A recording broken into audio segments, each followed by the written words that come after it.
الدوري المصري الجولة الثانية. المصري بيتصدر، الأهلي وبيراميدز بيعودوا للانتصارات، الزمالك بيتعثر، الاتحاد والبنك الأهلي بيغرقوا. فكانت جولة ما كانتش قوية على مستوى الأهداف، 18 هدف في الجولة، 6 انتصارات وأربع تعادلات، منهم 3 تعادلات سلبية. لكن أبرز ما في الجولة إن دغموم وزيزو بيقولوا المنافسه هتبقى بين المصري والاهلي السنه دي يعني. دغموم ما شاء الله عليه، الجوله الاولى هدفين، الجوله الثانيه اسيستين. زيزو الجوله الاولى اسيستين، الجوله الثانيه هدفين.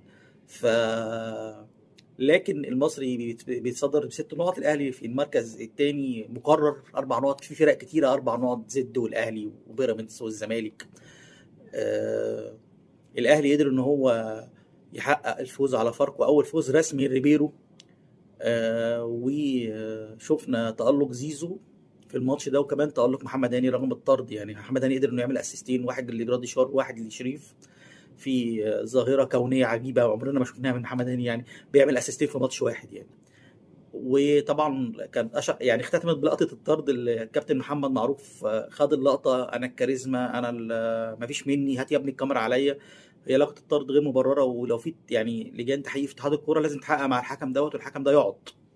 الحكم ده ما بي مش في دماغه التحكيم ولا العداله، على قد ما هو عايز يبقى كاريزما. شوف محمد ابيل اللي كان بيحكم ماتش الزمالك والمقاولين، وكان بيحكم تقريبا ماتش بيراميدز قبلها في في الجوله الاولى، بكل هدوء الحكم بيقود الماتش بار الامان، ما فيش لا كاريزما ولا هو قراراته، هو شخصيه، وحكم مبشر جدا وحكم واعد جدا الصراحه.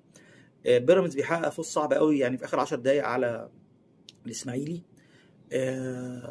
الزمالك اتعثر، وزي ما كان في مبالغه في فوز الزمالك على سيراميكا ورموزه طلعت بيه، سيبك من الجماهير، الجماهير تبالغ زي ما عايزه، لكن الرموز والاعلاميين بتوع نادي الزمالك بالغوا قوي في ماتش سيراميكا. المره دي بعد تعادل المقاولين ما شاء الله عليهم، جابوا الزمالك بفريرة الارض بالصفقات. شوف تويته احمد ميدو لسه منزل تويته من شويه بيهاجم فيها يانيك فريرة، وبيهاجم فيها دونجا، اللي لاعب دونجا ده مبقاش عنده فكر، مبالغه شديده قوي. كمان خالد الغندور برضو كان بيبالغ في ان فاركو ضعيف لما لعب الاهلي، وبعدين المقاولين، اصل احنا ما عندناش ما قدرناش نحقق اي فرصه على فريق المقاولين، مع ان فريق المقاولين اجتهد وعمل ماتش حلو الصراحه.